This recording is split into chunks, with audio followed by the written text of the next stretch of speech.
నాన్న అడిగాడు, ఎందుకు కాకి నువ్వు ఎందుకు ఏడుస్తున్నావే అని. ఆ దేవుడు నన్ను నల్లగా పుట్టించాడయ్యా, నన్ను తెల్లగా పుట్టించేంత బాగుండేది. ఆగాగు నువ్వు ఎలా మారాలో పుట్టినావని అడిగాడు.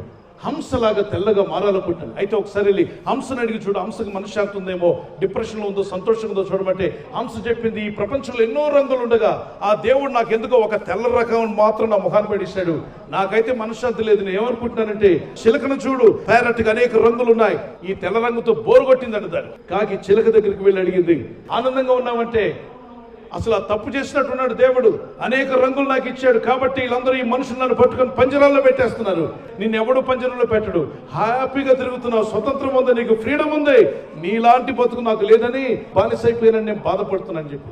ఏం చెప్పారు వాళ్ళంతా కూడా అంటే, అందరూ డిప్రెషన్లో ఉన్నారు సార్, అందుకే దేవుడు నీకు ఏది ఇస్తే దాంతో తృప్తిగా ఉండు, దేవుడికి ఇచ్చిన దాంతో తృప్తి కలిగి ఉండు, శాంతి సమాధానం దేవుడు నీకు అనుగ్రహిస్తాడు.